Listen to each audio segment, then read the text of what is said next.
Today, we're getting into something that I think it's one of the most misunderstood topics in personal branding. And I know it's going to sound simple, but it is what really is personal branding. And I'm not talking about what people say it is. It's not what gets sold to you in a course or in a LinkedIn post or all of that. But actually, to really understand what it actually is. And most importantly, what it takes to build one that actually does something real for you in your business or in your career. And for us to start answering that question, we have to think of it in a practical way. If someone goes and Googles your name right now, what would they find? And most importantly, whatever they find, what will they think about it? Because here's the thing. Your personal brand is not your Instagram grid. I know I said this before, but I really want to double down on it. It's not how many followers you have. It's not how often do you post. It's not how good your content is. To put it in really simple terms, your personal brand is your reputation. It is what people think and feel and say about you to someone else. Or what do they think, feel, and say about you when a topic comes up and it's within the industry that you are known for? What they say about you when you're not in the room. So, to say it in other words, is basically the total impression that someone has of you based on everything that they have ever seen or heard or experienced about you. That is what a personal brand is. And also, to keep it practical, your personal brand, and I'm sure you've heard this before, it's being built whether you are intentional about it or whether you're not. So the only question that really comes up when we know this, it's happening anyway. Somebody's going to have an impression of me whether I am intentional about it or not.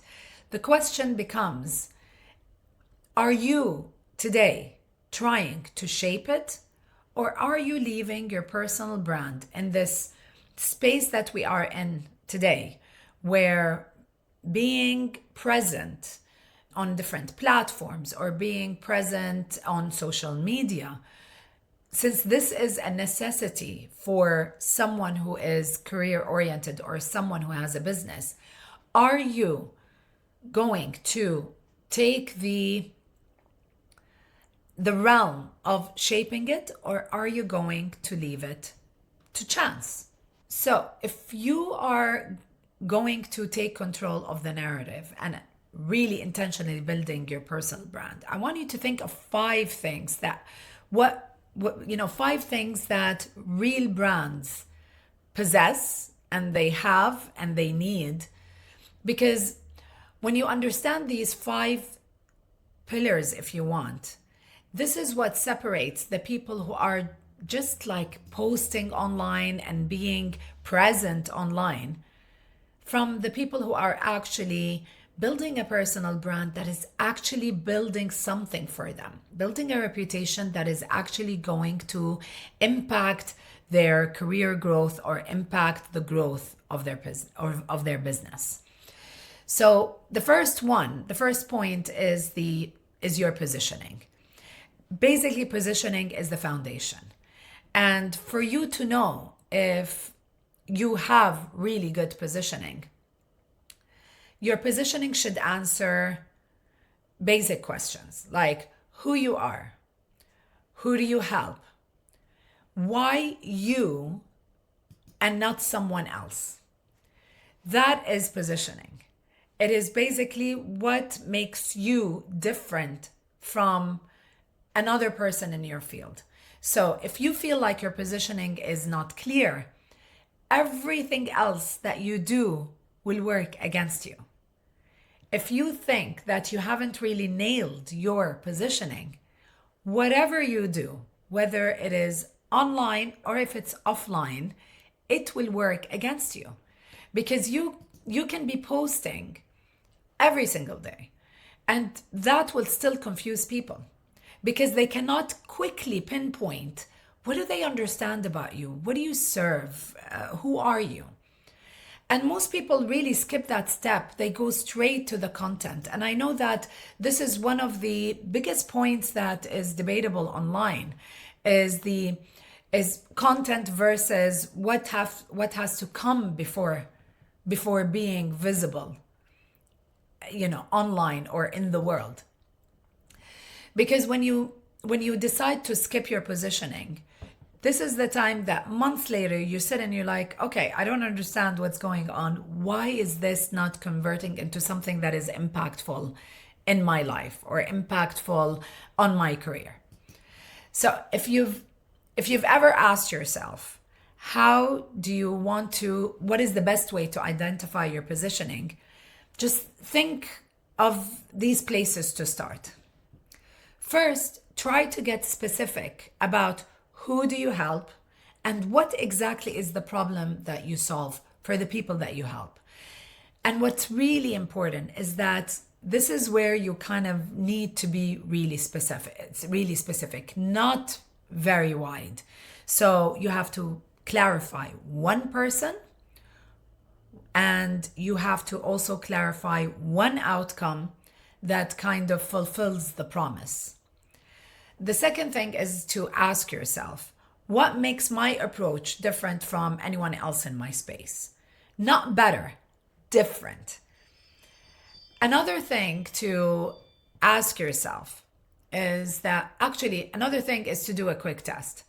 If someone went and read your last 10 posts, would they immediately know what you stand for and who do you serve? Or won't they? Because if the answer is not a very clear yes, then your positioning needs work before you do anything else. The second point to think about is your content. And yes, content does matter. But here's the thing, content is not the whole picture. It's not even the most important part of the picture. Content is important in the fact that this is how you demonstrate your positioning publicly over time. Basically, it is the evidence that you know what you're talking about, you have the substance, and it's also how you stay top of mind. But again, if we go back to the first thing that we talked about, if your content doesn't have a clear positioning underneath all of it, it just becomes noise. You're just adding to the noise that is available online. You're adding to the noise, and it kind of just blends in that noise. So you will be busy, but you're actually going to be building nothing. I want to be clear about something. Content comes in many shapes, not just what you see on social media. So content comes in posts of all shapes and forms and everything. It also comes in the form of white paper, research, email newsletters, Substack, podcasting, public speaking, authoring a book. All of that is content. So when I say content here, what I mean is that it is the bingeable body of work that you put out there. And the question becomes, it's not how much are you creating, but it becomes whether everything that you are building is adding to your reputation, is adding to your image, is adding to your personal brand. The third thing to think about is your network. It is the third pillar. Network is important. And I'm sure you've heard this before. Your network is your net worth. Network is important, not in size as much as it is the quality and the relevance of that network to you. So you might have a very small network, but the quality is really high and it's relevant to your field of expertise or to your industry. So think about it. Who knows you? Who is talking about you? Who would put your name in the room when it needs to be there? Who will mention you when you need to be mentioned in certain conversation that you're not in? Because what happens is that I see a lot of founders who have really large following, but a really thin network. And that means they basically don't have someone who is influential or who is relevant to their own business and who is actively advocating for them when there is a chance to do that. And the reverse is also true, like I said. Some of the most successful people that I know are people who have a very relative small social media presence, but they have extraordinary network. Okay? So the network does the quiet work that your content cannot do, or your content doesn't have a reach to. And building a network is it's a very big topic that definitely merits a whole video on its own, a whole episode on its own, because it needs a really good deep dive, and it's something that I know so many of us really struggle in. So I'm going to keep note of that, and this is something that I will definitely sit and put together and dedicate like a whole video or an episode about this. So I promise, stay tuned on that front. Okay, so let's go to the fourth pillar, or the fourth important thing that you need to understand about personal brand. And that is, your publicity and your visibility is important if it's in the right place. This part is what is going to help you to understand that visibility is not a one thing. Social media, it is different from posting on your own platform. It is about being seen in spaces where your audience already trusts that space. It already trusts that platform. That could look like guest appearancing on a podcast. It could look like a feature in a publication. It could look like a speaking slot in an event. It could look like a quote that is, you're being quoted in an article published in a magazine or a newsletter or a newspaper. Because this is it. These are trust factor signals that kind of elevate your credibility in such a way that self-publishing, what you put out there, can never do. Okay? Someone else chose you. This is the signal. Someone else chose you. Someone else got you on their platform. And that part of the visibility matters. That part of the quality of the visibility matters. And I'd like to do a quick note about this. Publicity and PR is something that you can actually do yourself as an entrepreneur or as a working professional, especially if you don't have a budget or you're unable to work with a PR agency of a sort. I actually have a very early episode on the podcast about how do you work with media and how do you pitch your own story. It's one of the early episodes. It's episode 2, and it's about how do you approach media and pitch your story.